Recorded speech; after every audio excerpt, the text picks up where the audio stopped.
Good morning students. आज हम नया टॉपिक स्टार्ट करेंगे जो कि है fundamental theorems. Fundamental theorem of gradient. इसके बाद डाइवर्जेंस देखेंगे और उसके बाद कर्ल। तो फंडामेंटल थ्योरम ऑफ ग्रेडियंट ये क्या बोलती है? पहले इसकी स्टेटमेंट देखते हैं। ठीक है। It states that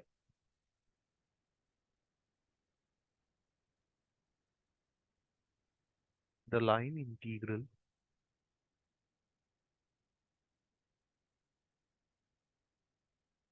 the line integral of some scalar function the line integral of some scalar function on an open path. Open path और क्लोज्ड पाथ में प्रीवियस लेक्चर्स में आपको समझा सकता चुका हूँ। Open path from point A to B is always independent of path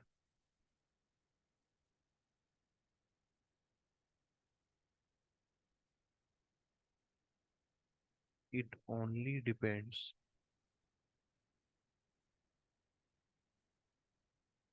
it only depends on the value of the function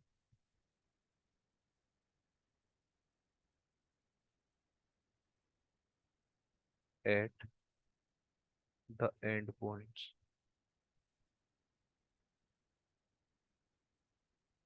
That is on A and B। ठीक है।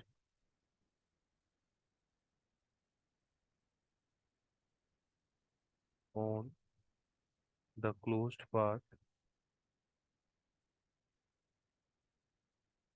on the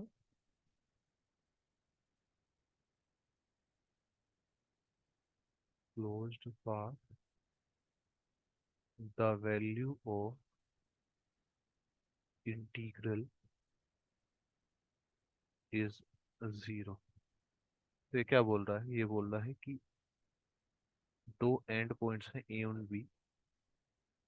कोई एक स्केलर फंक्शन है v, उसका line integral क्या होगा?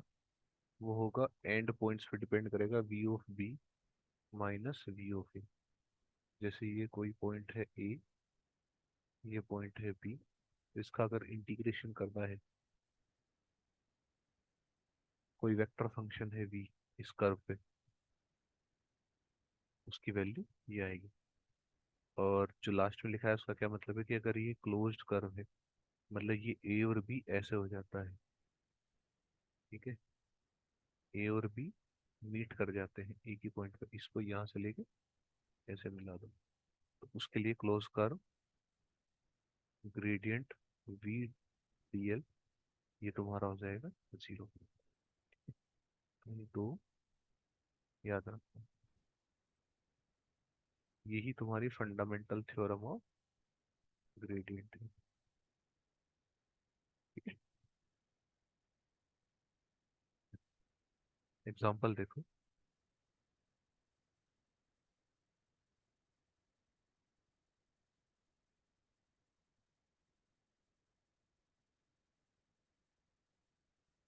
And V of X Y Z is a scalar function.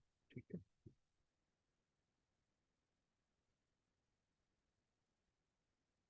देखो example देखो। Verify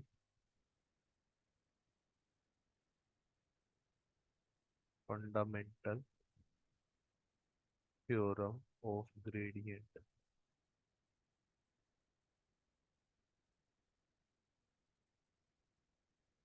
for the scalar function v X square plus 4xy plus 2y Z Q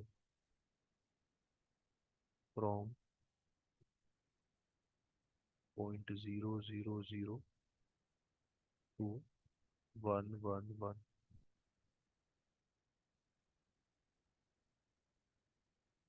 with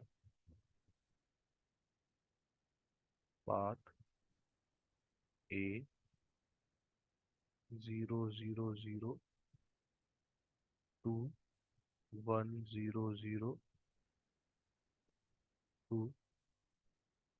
1 1 1 1 0 ठीक है। फिर B है 0 0 0 2 0 1 1 2 1 1 1 ठीक है। एंड लास्ट है direct straight line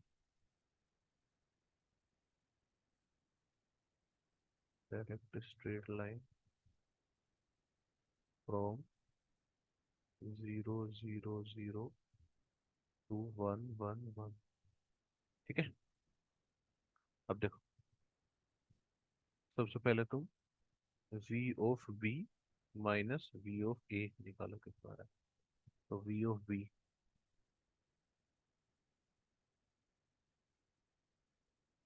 of 1 1 1 minus v of 0 0 0 1 1 1 रखोगे तो 1 +4 +2 -0 ये आ गया 7 ठीक है। अब देखो ए देखो अब ये ए कैसे बन रहा है तुम्हारा ये देखो,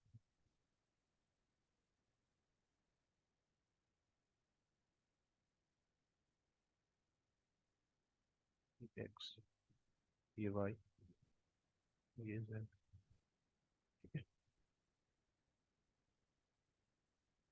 तो 0 0 0 ये पॉइंट है 0 0 0 यहाँ से कहाँ गए 1 0 0 यहाँ आ गए। रुको मैं पेन का कलर चेंज कर लेता हूँ।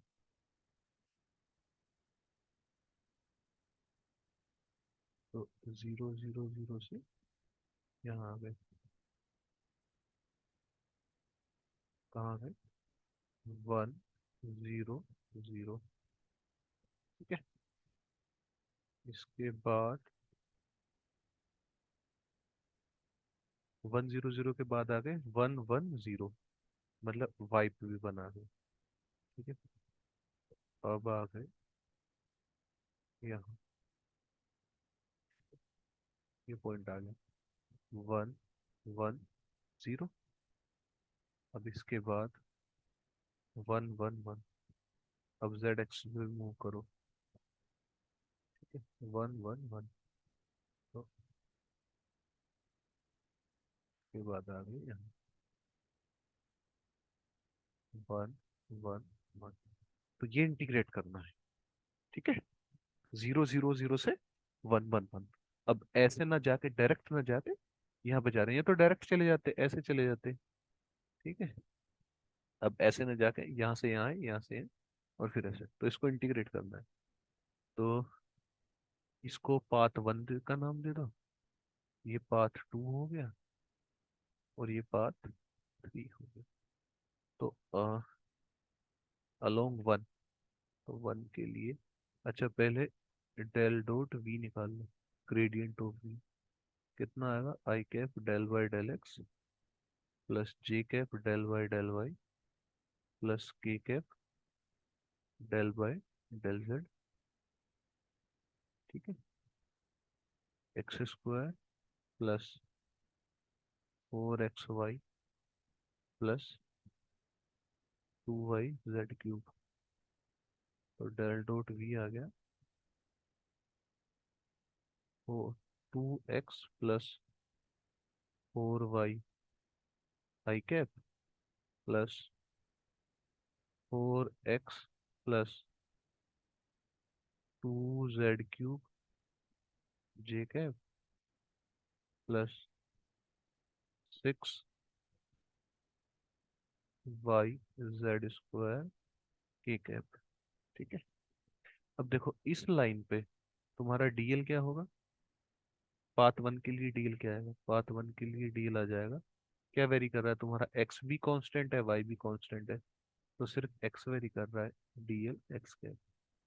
तुम्हें याद है ना डीएल वेक्टर लिखना सिखाया था जब कार्टेशियन कोऑर्डिनेट बताया था, क्या लिखते थे, DL X D X X cap, D Y Y cap, D Z Z cap. ठीक है। अगर नहीं याद है तो आप कन्वर्जन देख लें। ठीक है। ये क्यों आया, क्योंकि वाई भी जीरो है और जेड भी जीरो है इस पॉइंट पे। तो रखो,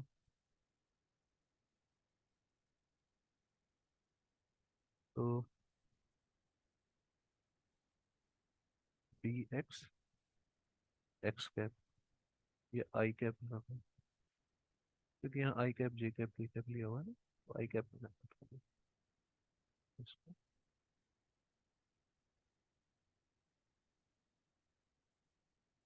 आई कैप आई कैप। तो सिर्फ आई कैप वाला पोर्शन बचेगा, तो 2x + 4y into D x. Limit देखो, लिमिट देखो, लिमिट कहाँ से कहाँ तक, 0 से 1 तक, एक्स की लिमिट 0 to 1। वाई कितना है, 0, तो वाई को 0 रखूंगा तो सिर्फ 2x बचेगा, 0 to 1 डी एक्स। तो कितना आ गया, x² / 2 इंटू 2, लिमिट 0 to 1, 2 से 2 कैंसिल आउट, तो ये आ गया 1। किसके लिए आ गया, 1 के लिए। अब 2 के लिए, इस पॉइंट पे, इस पॉइंट पे देखो x की वैल्यू 1, y वेरी कर रहा है 0 से 1 और z की वैल्यू 0। तो dl कितना आ गया तुम्हारा, dl आ जाएगा dy जे कैप। तो ये कितना हो जाएगा, dl, तो सिर्फ जे कैप वाला बचेगा, dv dy जे कैप। तो जे कैप वाला 4x + 2z³ dy, limit y की वेरिएशन कितनी हो रही है, 0 to 1, x 1 है z 0 है, तो सिर्फ कितना बचा, बचेगा 4x की वैल्यू 1 रखी और z को 0 रखा, तो 4 dy, y पे लिमिट 0 to 1, तो 4y लिमिट 0 to 1, तो 4 बच गया। ठीक है। अब थर्ड अलोंग पाथ 3। ठीक है, थर्ड पाथ के लिए, और थर्ड पाथ पे तुम्हारा क्या वेरी कर रहा है, x 1 है, y 1 है और z 0 to 1 वेरी कर रहा है। dl होगा dz की कैप, तो डेल v इंटू dl, सिर्फ के कैप वाला बचेगा, डेल v इंटू dz के कैप। तो डेल v की जगह देखो कितना आएगा, 6 आ रहा है, कितना है, हाँ 6y z²,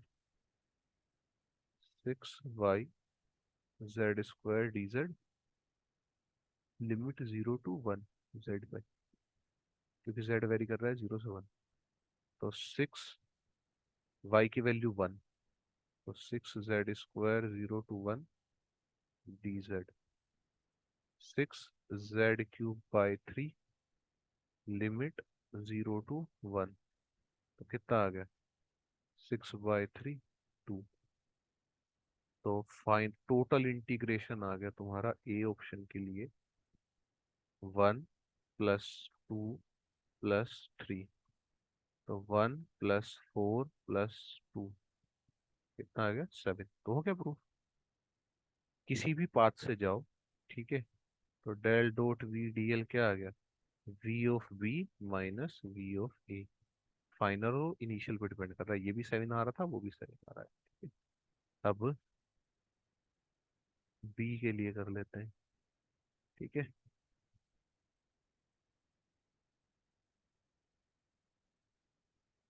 बी ऑप्शन क्या कह रहा है, देखो।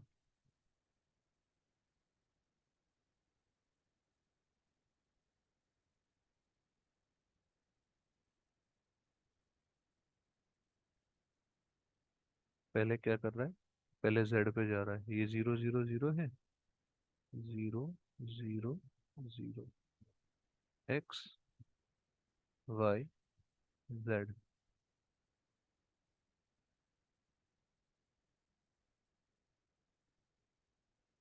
ये पहले ये चला, ठीक है,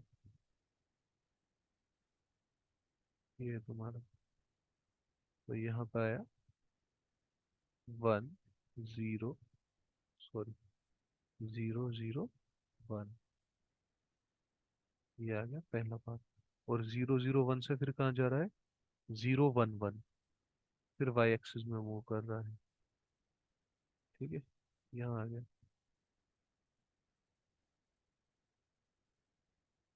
कितना, 0 1 1, फिर कहाँ आएगा एक्स में, एक्स पे 1 1, फिर आएगा यहाँ 1 1 1।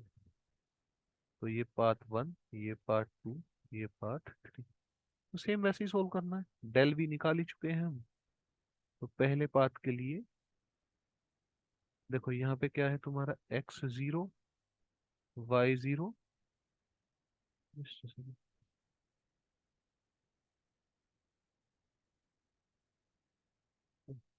पार्ट 1 के लिए तुम्हारा x 0, y 0, जेड वेरी कर रहा है 0 to 1। तो डीएल कितना आ जाएगा, डीएल आ जाएगा dz के कैप। तो डेल वी dz के कैप, ये आ जाएगा 6y z² dz, limit 0 to 1। y की वैल्यू 0 है, तो ये आ गया तुम्हारा 0, ठीक है। सेकंड पाथ के लिए करो कैलकुलेट। x 0 है, y चेंज हो रहा है 0 to 1, और z है 1, और dl आ गया तुम्हारा dy जे कैप। तो del v dl is equal to, ये आएगा तुम्हारा 4x + 2z³ dy, 4x + 2z³ dy, ठीक है। x की वैल्यू 0 है, तो क्या बचा, 2z³ dy, y पे लिमिट 0 to 1, 2, z की वैल्यू क्या है 1, तो 2 बच गया, और dy का इंटीग्रेशन y, लिमिट 0 to 1, कितना आएगा 2। अब देखो थर्ड पाथ के लिए,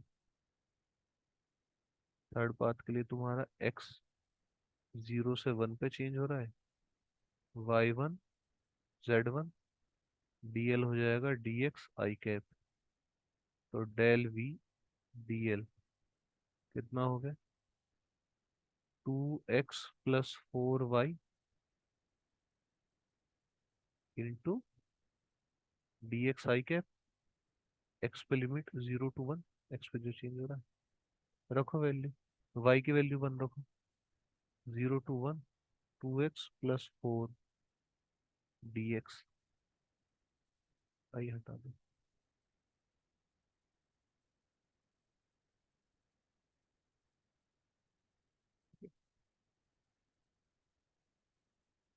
तो करो integration, 2x² by 2 +4x limit 0 to 1, x² +4x limit 0 to 1, 1 + 4 5।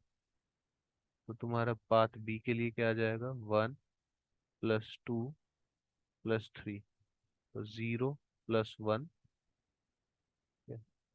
2, 0 + 2,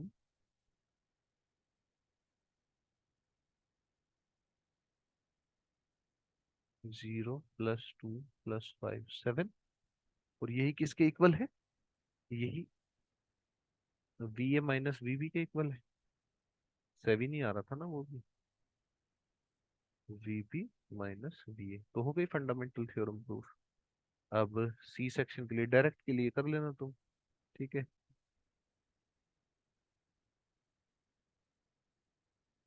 direct के लिए तो कर ही लिया है। ठीक है, 0 से 1 के लिए।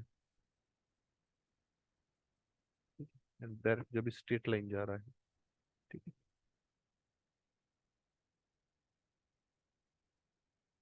तो hence fundamental theorem of gradient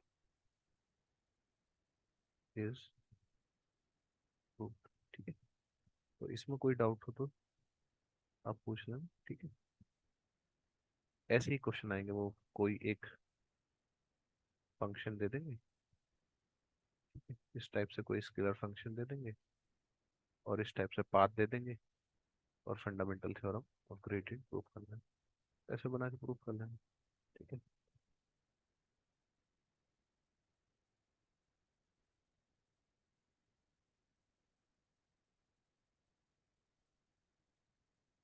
तो देखो पहले उसका ग्रेडियंट ले लेना। ये आ गया 2x + 4y i कैप। और जब तुम इंटीग्रेशन करोगे तो आई कैप की आई कैप से जो होगी वही सरवाइव करेगा, बाकी करेगा नहीं। यहाँ पे सिर्फ जे कैप वाला सरवाइव करेगा, ये जे कैप वाला। इस केस में आई कैप वाला सरवाइव करेगा, और जो अगले लोग हैं वहाँ पे जेड कैप वाला, क्योंकि डीएल में आई कैप जे कैप और के कैप है। ठीक है, वही लिखा हुआ है।